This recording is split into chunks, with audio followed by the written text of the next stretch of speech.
Hello दोस्तों, मैं आनंद मेरे यूट्यूब चैनल आयुर्वेद वाणी में आप सभी का स्वागत करता हूं। जैसा कि आपने इस वीडियो के फर्स्ट पार्ट में देखा कि हमने गुण निरूपण स्टार्ट किया था, जिसमें हमने गुण का इंट्रोडक्शन देखा है।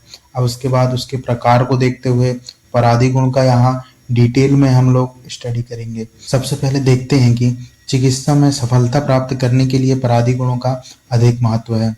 परादी गुणों की संख्या बताई है 10। अब परादी गुणों की संख्या 10 बताई है कि पर, अपर, युक्ति, संख्या, संयोग, विभाग, परिमाण, पृथकत्व, संस्कार, अभ्यास। अब इसके बाद हमने इनका नाम देख लिया। अब इसको एक एक करके हम डिटेल में पढ़ाई करेंगे। तो परत्व गुण के बारे में बताया है कि तच्च परत्वम प्रधानत्वम, मतलब परत्व का अर्थ क्या होता है? अर्थ होता है प्रधानता या उत्कृष्टता। एक ही जाति के असंख्य पदार्थ द्रव्यों में जो प्रमुख और उत्कृष्ट होता है उसे गुण कहते हैं। इसका क्लिनिकल एप्लीकेशन बताया है कि उपरोक्त वर्णन से स्पष्ट है। पर अर्थात प्रधान हितकारक, और चिकित्सा में सफलता हेतु प्रधान रूप से हितकारक द्रव्यों का प्रयोग करना चाहिए। जैसे कि उदाहरण में खदिर द्रव्य जो कि कुष्ठग्न में श्रेष्ठ है, विडंग द्रव्य जो कि क्रमेग्न में श्रेष्ठ है, और शिरीष जो कि विषग्न में श्रेष्ठ। नेक्स्ट है अपरत्व गुण। अपरत्व का अर्थ बताया है जो कि निकृष्ट या हीन होता है। इसके लिए एक श्लोक बताया गया है कि अपरत्वम अप्रधानत्वम। जैसा कि मैंने बताया कि अपरत्व का अर्थ है हीन या निकृष्ट। क्लिनिकल एप्लीकेशन में इसको बताया गया है कि अपरत्वम अर्थात अप्रधान या अहितकर। अब एक पॉइंट में बताया है कि जिस प्रकार चिकित्सा में सफलता हेतु चिकित्सा में हम चिकित्सा करने के लिए हितकारक द्रव्यों का प्रयोग करते हैं, उसी प्रकार यदि हमें हितकारक द्रव्यों का ज्ञान है लेकिन अहितकारक द्रव्यों का ज्ञान नहीं है तो हमारा ज्ञान अधूरा माना गया है। इससे हमें यह ज्ञान होता है कि कौन सा देश काल पाक वीर्य रसादि द्रव आदि शरीर के लिए हम एवं हमारे लिए हितकारी है या नहीं है। इसके सेवन से बचें। फिर इसमें उदाहरण के लिए कंद में आलू अहितकर है और संविधान में मांस अहितकर है। नेक्स्ट है युक्ति। युक्ति के लिए बताया गया है कि युक्तिश योजना या तू युज्यते, जो देश काल और बल आदि को देखकर तदनुसार औषधियों की समुचित योजना को युक्ति कहते हैं। इसमें क्लिनिकल एप्लीकेशन बताया है कि चिकित्सा के लिए विशिष्ट रोगानुसार अवस्था अनुसार द्रव का चयन करने में युक्ति उपयोगी है। उदाहरण के लिए वात के समन में तेल का प्रयोग, पित्त के समन में घृत का प्रयोग। अब संख्या, चौथा गुण संख्या बताया है। संख्या स्याद गणितम, अर्थात सामान्य अर्थ में संख्या को गणित या फिर गिनती अभिप्रेत्य है, अर्थात 1, 2, 3 आदि संख्या कहते हैं। क्लिनिकल एप्लीकेशन में बताया है कि औषधि योगों में घटक द्रव्यों की संख्या ज्ञात करना या एक दिन में औषधि कितनी बार सेवन करना चाहिए, इसके लिए संख्या गुण आवश्यक है।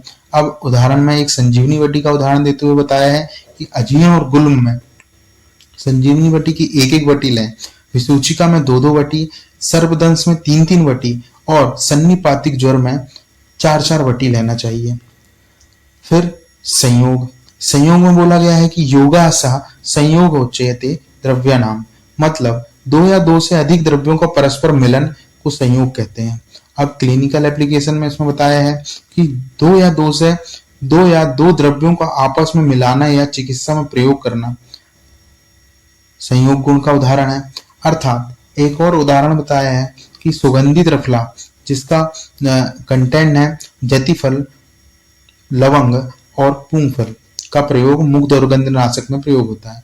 इन तीनों द्रव्यों का संयुक्त रूप से प्रयोग करना एक संयोग का उदाहरण है। फिर आता है विभाग में श्लोक बताया कि विभागस्तु विभक्ति स्यादि योगो भाग शोक्रह। इसका अर्थ है संयुक्त वस्तु का अलग होना विभाग कहा जाता है। इसका क्लिनिकल एप्लीकेशन बताया है कि 10 ग्राम लवण भास्कर चूर्ण को 3 भागों में डिवाइड करना एक विभाग का उदाहरण है। फिर पृथकत्व, एक द्रव से दूसरे द्रव को पृथक करने वाला जो गुण है उसे पृथकत्व कहते हैं। जैसे कि हम लोग यहाँ पे क्लिनिकल एप्लीकेशन में एक उदाहरण देकर समझाया है कि हमें किसी भी डिसीज को डिफ्रेंशिएट करने के लिए उसके लक्षणों को ज्ञान करके उसे डिफ्रेंशिएट करना चाहिए। फिर आता है परिमाण या परिमाणम पुनर्मानम।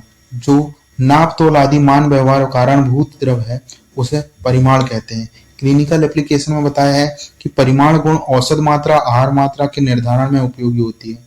चिकित्सा में सफलता हेतु औसत मात्रा प्रयोग आवश्यक है। उदाहरण के लिए स्वरस। अब स्वरस तो हम लेते हैं लेकिन कितनी मात्रा में लेना चाहिए यह परिमाण गुण के द्वारा हमें पता चलता है। जैसे स्वरस की मात्रा 5 से 10 ml और क्वाथ की मात्रा 10 से 20 ml है। अब आता है संस्कार। 9वां गुण है संस्कार। संस्कारो ही गुणांतर धानम। जिस गुण के कारण द्रव को संस्कारित करके उसके गुणों में परिवर्तन लाया जाता है अर्थात उसमें गुणांतर धान किया जाता है उसे संस्कार कहते हैं। इसका क्लिनिकल एप्लीकेशन बताया है कि जिसमें इससे द्रव्यों में गुणों में परिवर्तन करके उन्हें चिकित्सक के लिए उपयोगी बनाया जाता है। उदाहरण के लिए दही शोथ कारक होता है लेकिन उसे मंथन करने के पश्चात जो दही है वो शोथ हर हो जाता है। इसी प्रकार उदाहरण दिया है कि हरित की चबाकर खाने से अग्निवर्धक होती है, पीस कर खाने से मल शोधन और स्विंग करके सेवन करने से ग्राही होती है। 10वां है भावाभ्यासन अभ्यासः शीलनम सतत क्रिया। किसी भी भाव पदार्थ या द्रव का निरंतर सेवन करना अभ्यास कहलाता है।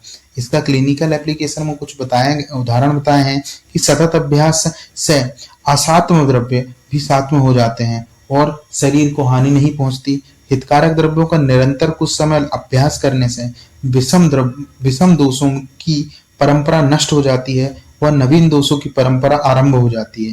निरंतर व्यायाम करने से शरीर पुष्ट होता है और शरीर में स्थिरता और बलवर्धन होते हैं। तो यहाँ तक हमारा परादी गुण आज समाप्त होता है।